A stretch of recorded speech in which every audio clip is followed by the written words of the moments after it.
Selamat pagi menjelang siang buat anak-anak pada hari ini. Salam sejahtera untuk kalian. Kita bersyukur kepada Tuhan hari ini kita kembali dipertemukan dalam melanjutkan materi ajar kita. Adapun yang menjadi topik kita pada hari ini adalah Roh Kudus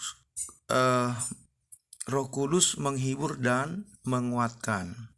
Sekali lagi topik dan tema kita hari ini adalah Roh Kudus menghibur dan menguatkan. Nah, dalam kekristenan kita mengenal istilah Tritunggal atau Trinitas.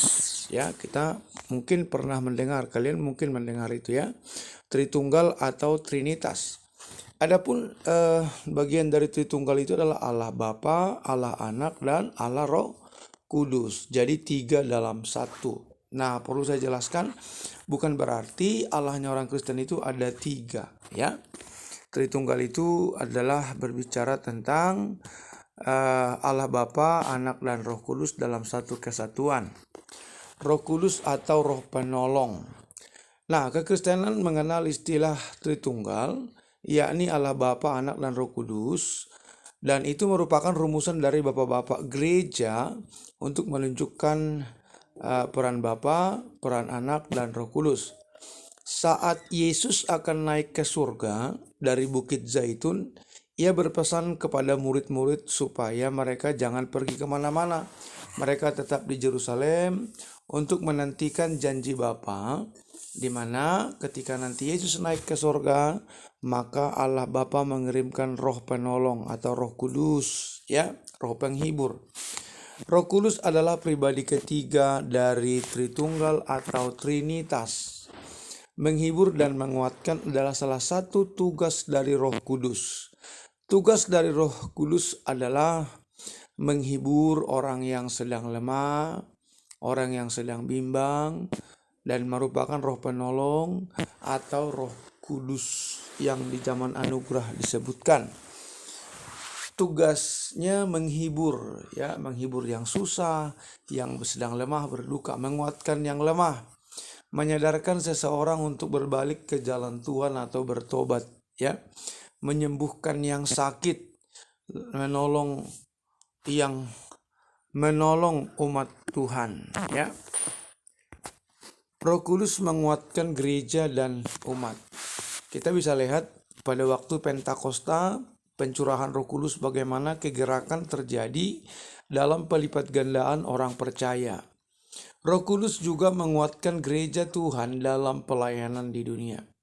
Jadi pelayanan gereja eksis sampai hari ini semata-mata bukan karena manusianya pintar mengelola, tetapi karena ada kuat kuasa Roh Kudus dan Tuhan yang menaungi setiap gereja lokal, di mana di sana ada anak-anak Tuhan yang sedang dibimbing, anak-anak Tuhan yang sedang diarahkan. Nah, Roh Kudus juga memperbaharui gereja lewat hamba-hambanya. Kemarin kita belajar dari Peter Waldo, Jenhas, belajar juga kita dari Martin Luther, ya. Gereja seturut dan sejalan dengan tuntunan Roh Kudus akan pasti berkembang, ya. Gereja Pentakosta dan Karismatik. Mungkin kalian pernah dengar gereja karismatik. Ada gereja penekanan kuasa Roh Kudus diutamakan, lebih dominan. Misal gereja Pentakosta dan Karismatik yang selalu menekankan karunia Roh Kudus dalam memberdayakan pelayanan, memaksimalkan pelayanan. Karunia kesembuhan. Nah, ini karunia itu artinya pemberian. Jadi karunia kesembuhan, karunia mendoakan orang sakit, karunia marifat pengetahuan untuk menasihati, karunia pendoa syafaat, karunia memberi, karunia yang lain-lain lagi. Kegerakan lawatan Roh Kudus. Semangat bersekutu semakin kuat karena dorongan roh itu luar biasa loh. Semangat penginjilan semakin membara dan luar biasa. Baik media elektronik, media massa, media cetak, bahkan teknologi, semua dimanfaatkan untuk mewartakan kebenaran. Gerakan misi tak akan terbatas karena Roh Kudus itu tidak stay. Ia terus bergerak kemanapun Tuhan gerakkan, ya. Pelayanan semakin bersemangat, ya.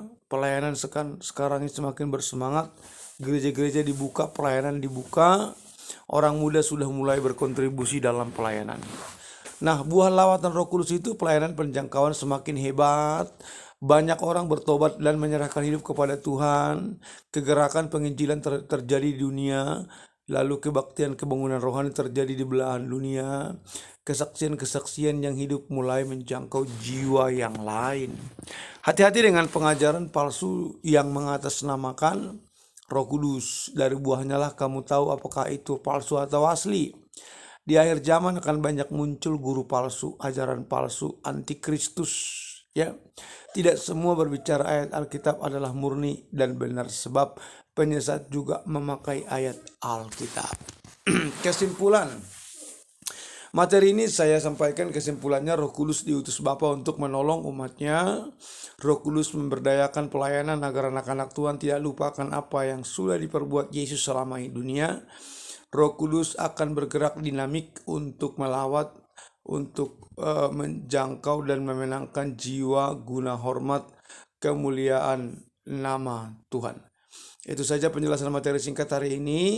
Silakan disimak, dipahami, kliknya dibuka. Nanti catatan materi segera akan sekirim untuk kalian pada hari ini. Terima kasih untuk kebersamaan dan atensi kita hari ini anak-anak. Selamat pagi dan Tuhan memberkati kita semua. Salam sehat dan shalom.